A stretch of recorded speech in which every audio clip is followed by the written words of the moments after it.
Assalamualaikum warahmatullahi wabarakatuh.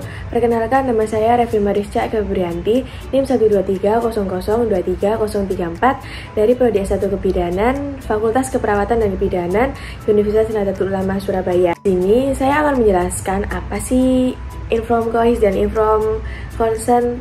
Di sini saya akan menjelaskan terlebih dahulu apa sih Inform Choice? Inform Choice adalah hak pasien untuk memilih suatu tindakan atau keputusan kesehatan berdasarkan pengetahuan yang lengkap dan pemahaman yang jelas. Informasi yang diberikan mencakup manfaat, resiko, alternatif, dan dampaknya, sehingga pasien dapat menentukan pilihan yang sesuai dengan kebutuhannya.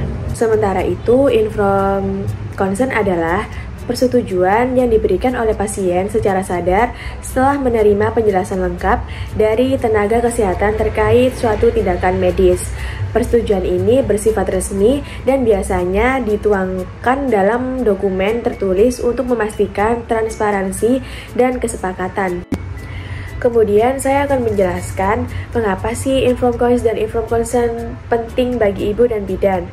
Yang pertama, kita bahas terlebih dahulu bagi ibu. Yang pertama, memberikan rasa aman karena tahu apa yang akan dilakukan. Kemudian yang kedua, memberikan kesempatan untuk berpartisipasi dalam pengambilan keputusan tentang kesehatannya dan bayinya. Kemudian yang ketiga, mengurangi kecemasan dengan informasi yang jelas dan transparan. Kemudian kita bahas bagi bidan. Yang pertama, meningkatkan kepercayaan antara bidan dan pasien. Kemudian yang kedua, melindungi bidan dari resiko hukum dengan adanya bukti persetujuan tertulis. Kemudian yang ketiga, membantu memberikan pelayanan yang berbasis etika dan profesionalisme.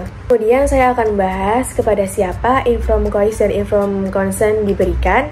Yang pertama, kita berikan kepada pasien langsung. Contohnya ibu hamil, kemudian ibu bersalin, kemudian ibu nifas yang menjadi subjek tindakan medis. Kemudian yang kedua, kepada keluarga pasien.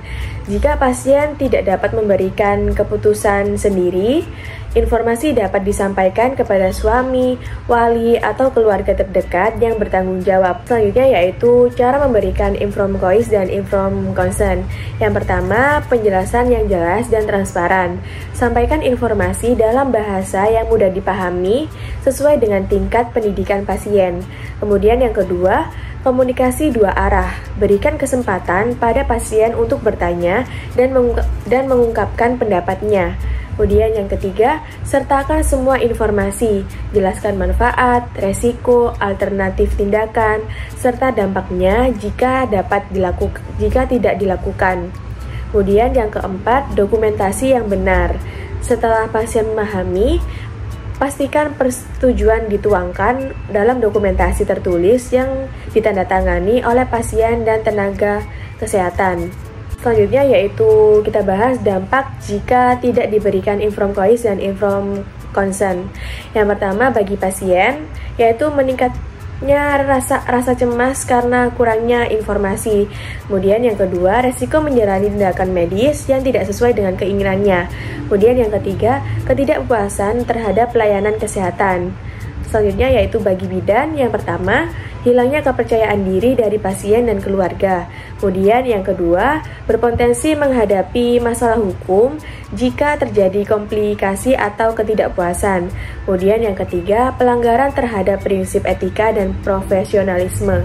Kemudian ini contoh gambar di atas dari Inform Choice dan Inform Consent dalam kesehatan atau kebidanan.